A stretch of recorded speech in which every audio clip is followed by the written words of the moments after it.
नमो भगवते वासुदेवाय। कार्तिक मास महात्म्य कथा अध्याय 5। प्रभु मुझे सहारा है तेरा, जग के पालनहार।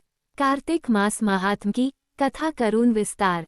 राजा पृथु बोले, हे नारद जी, आपने कार्तिक मास में स्नान का फल कहा, अब अन्य मासों में विधिपूर्वक स्नान करने की विधि, नियम और उद्यापन की विधि भी बतलाइए।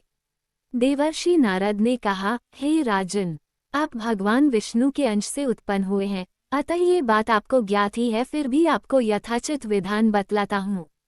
आश्विन माह में शुक्ल पक्ष की एकादशी से कार्तिक के व्रत करने चाहिए। ब्रह्म मुहूर्त में उठकर जल का पात्र लेकर गांव से बाहर पूर्व अथवा उत्तर दिशा में जाना चाहिए। उसके बाद जो मनुष्य मुख शुद्धि नहीं करता, उसे किसी भी मंत्र का फल प्राप्त नहीं होता है। अतः दांत और जीभ को पूर्ण रूप से शुद्ध करना चाहिए और निम्नलिखित मंत्र का उच्चारण करते हुए दातुन तोड़नी चाहिए। हे वनस्पत्ये, आप मुझे आयु, कीर्ति, तेज, प्रज्ञा, पशु, संपत्ति, महाज्ञान, बुद्धि और विद्या प्रदान करो। इस प्रकार उच्चारण करके वृक्ष से 12 अंगुल की दांतुन ले, दूध वाले वृक्षों से दांतुन नहीं लेनी चाहिए।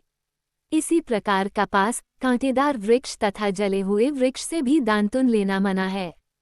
जिससे उत्तम गंध आती हो और जिसकी टहनी कोमल हो, ही वृक्ष से दंतधावन ग्रहण करना चाहिए। प्रतिपदा, अमावस्या, नवमी, छठी, रविवार को चंद्र तथा सूर्यग्रहण में दांतुन नहीं करनी चाहिए। तत्पश्चात भली भांति स्नान करके फूलमाला, चंदन और पान आदि पूजा की सामग्री लेकर प्रसन्नचित व भक्तिपूर्वक शिवालय में जाकर सभी देवी देवताओं की अर्घ्य, आचमनीय आदि वस्तुओं से पृथक पृथक पूजा करके प्रार्थना एवं प्रणाम करना चाहिए। फिर भक्तों के स्वर में स्वर मिलाकर श्रीहरि का कीर्तन करना चाहिए।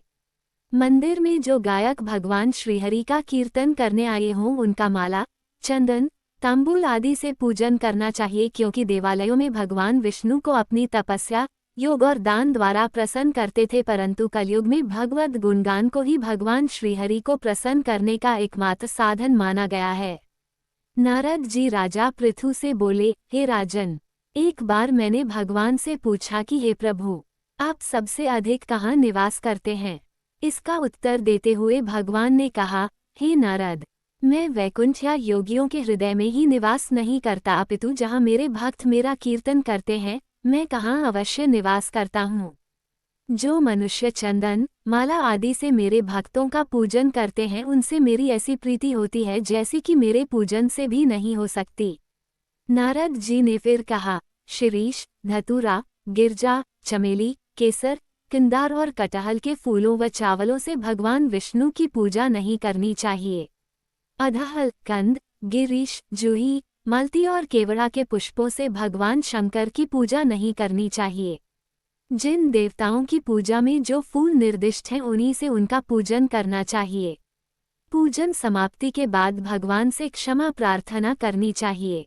यथा, हे सुरेश्वर, हे देव, न मैं मंत्र जानता हूँ, न क्रिया, मैं भक्ति से भी हीन हूँ, मैंने जो कुछ भी आपकी पूजा की है उसे पूरा करें। ऐसी प्रार्थना करने के पश्चात साष्टांग प्रणाम करके भगवद कीर्तन करना चाहिए। श्रीहरि की कथा सुननी चाहिए और प्रसाद ग्रहण करना चाहिए। जो मनुष्य उपरोक्त विधि के अनुसार कार्तिक व्रत का अनुष्ठान करते हैं, वह जगत के सभी सुखों को भोगते हुए अंत में मुक्ति को प्राप्त करते हैं।